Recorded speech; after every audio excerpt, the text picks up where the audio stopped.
Next up is Excelsior Springs Mayor Sharon Powell. Her and her team continue to drive tourism in her city. While tourists will come to visit the Elms or the Hall of Waters, they will also see so much more of what the city has to offer. Events throughout the year make Excelsior Springs a go-to place in our county. Mayor Powell. Okay, thank you all. I also am going to be retiring. This will be my last time to give a State of the City's address. So I'm very excited to be here and tell you some of the exciting things that are going on in our city.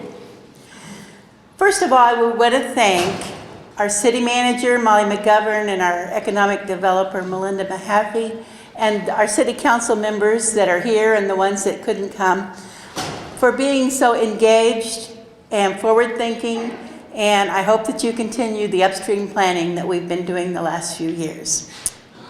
The road to success is always under construction.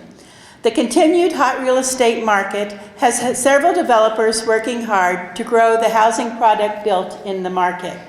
This year we have had 88 units in development, including a senior affordable project, apartments, duplexes, and several subdivision conversations. We recently approved a new ordinance which would allow for cottage zoning. Start where you are and use what you have and do what you can.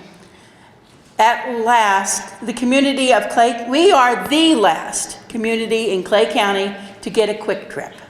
I can remember when the citizens just wanted a Taco Bell. But lately, since we got the Taco Bell, then they started wanting a quick trip. Imagine the excitement when we made that announcement at our city council meeting.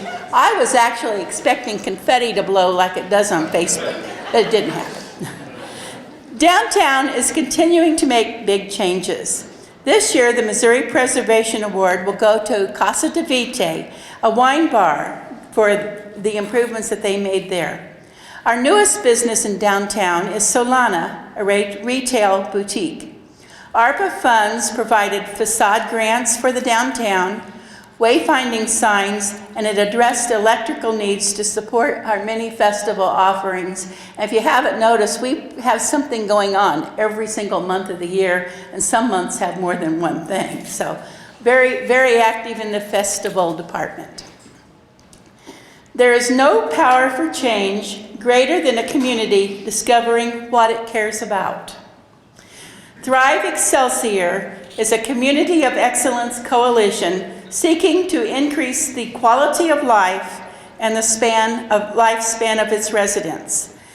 In Excelsior Springs, we had the privilege to host a delegation from the Japan Productive City Center.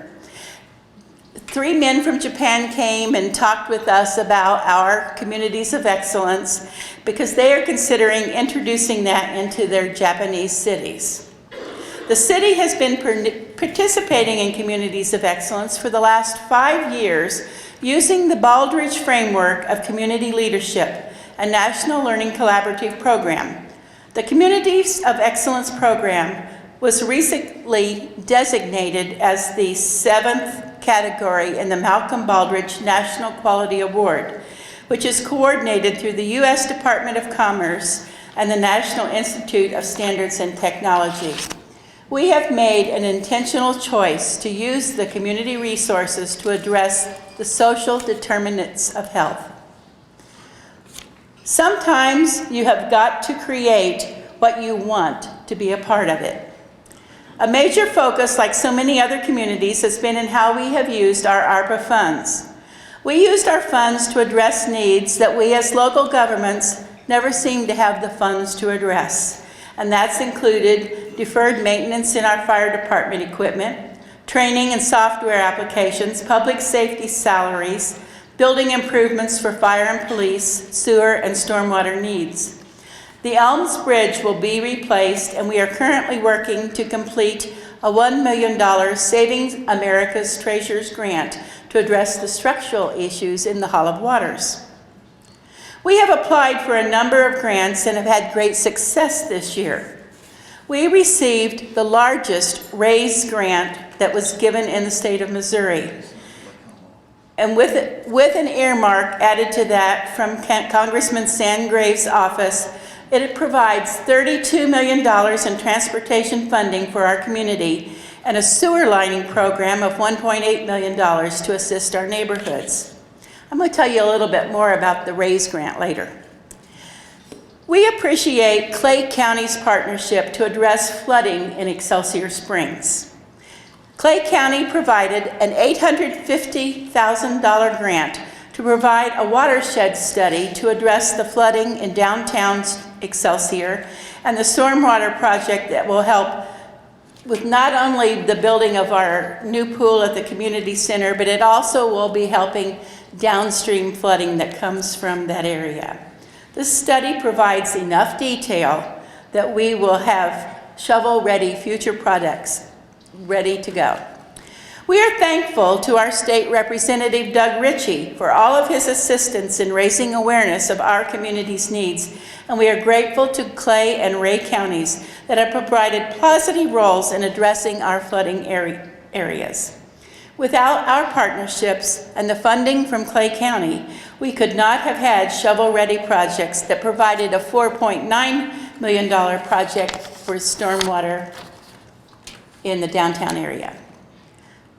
Last year, we elected to refinance our community center bonds, which provided enough financing to build Phase 2 at the community center. Phase 2 is an 8-lane competitive style pool that will be open in 2023. This pool will have a dome to support year-round swimming. The Clay County Commission approved an allocation of ARPA funds to move the storm drainage to Century Park Pond, located just south of the community center. To expand to this pond, it made available the land to build the pool on. This project is on time and on budget and to be open in May. The city received a Saving America's Treasures grant, providing $1 million to address structural issues at the Hall of Waters. The Hall of Waters is the centerpiece of our tourism industry and the location for many community celebrations. We look forward to completing these important improvements.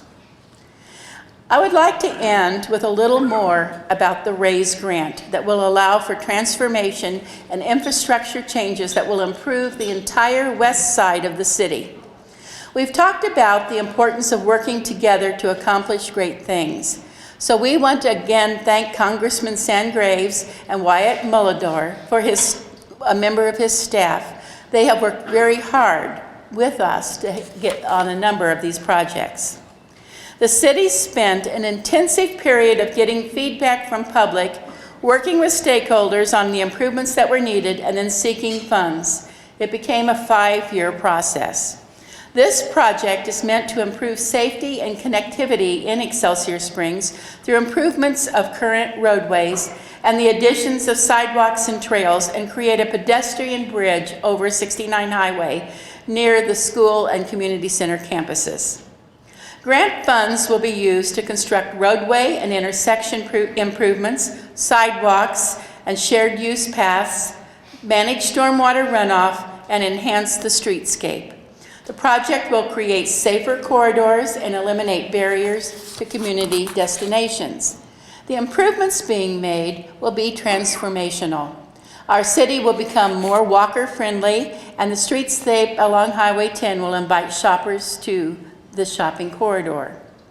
The Safe Streets and Sidewalks project is a result of 2 separate grassroots efforts that seek similar outcomes.